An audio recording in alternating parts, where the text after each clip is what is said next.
ఈ గుగ్గిల నాయనార్ జీవితంలోనే ఆ పక్కనే ఉన్నటువంటి రాజ్యంలో ఒక శివలింగం ఒకటి ఉంది. ఆ శివలింగం ఇలా ఉంటుంది, గొట్టంలాగా కింద వెడల్పుగా ఉంటుంది, పైకి వెళ్లే కొద్ది సన్నగా ఉంటుంది. అటువంటి శివలింగం ఒకటి బాగా ఎత్తుగా ఉన్నటువంటి పీఠం మీద ఉంది. ఒక చిన్న పిల్ల ఆ శివలింగం దగ్గరికి వెళ్ళింది, అరమరిక తెలియని పిల్ల. ఆ పిల్ల వెళ్లి చేతిలో ఒక తుమ్మి పువ్వు పట్టుకుని వెయ్యాలనుకుంది. ఆ పీఠం పట్టుకుంది, ఎగిరింది, ఎక్కింది, అందలేదు. ఆ పిల్ల ఏడుపు మొదలెట్టింది.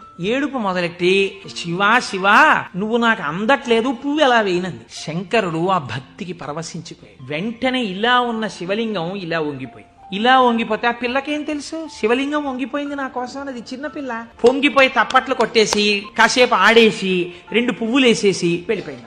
అనేక శివలింగాలు ఉంటుంటాయి కదా గుళ్ళో, ఈ శివలింగం వంగడంలో లోపలున్న శివలింగం కూడా వంగిపోయింది. మరునాడు అర్చక స్వామి చూసి భయపడిపోయాడు, ఇదేమిటి శివలింగం ఇలా వంగిపోయిందని. మహారాజుకు తెలిసింది ఇది ఏదో అరిష్టం జరుగుతుంది, శివలింగం వంగింది ఏమిటని భయపడ్డారు. ఈ శివలింగానికి వంపు దిద్దిలా పైకి తీయాలి. వాళ్ళకి ఉన్న తెలివితేటలు ఏమిటంటే ఈ వంగిపోయినటువంటి శివలింగానికి పెద్ద పెద్ద ఇనప గొలుసులేసి ఏనుగులకు కట్టి లాగించారు. ఈ వంగిపోయిన శివలింగాన్ని ఇనప గొలుసులో పెట్టి ఏనుగులు లాగుతుంటే గొలుసులు తెగిపోయాయి, శివలింగం వంపు దిద్దబడలేదు. ఇది ఎవరో గుగ్గిల నాయనారికి చెప్పారు. శివలింగం వంగిందిట, ఇనప గొలుసులేసి లాగుతున్నారట, లాగుతుంటే గొలుసులు తెగిపోతున్నాయిట. ఆయన ఎంత బాధపడిపోయి కింద పడి ఏడిచి దొల్లేశాడు. శంకరా మీ కంఠానికి ఇనప గొలుసులేసి ఏనుగులతో లాగారా, ఎంత ఒరిసిపోయిందో ఆ కంఠమని. అంతే, విన్న చోటు నుంచే పరిగెత్తి పారిపోయాడు పక్క రాజ్యానికి.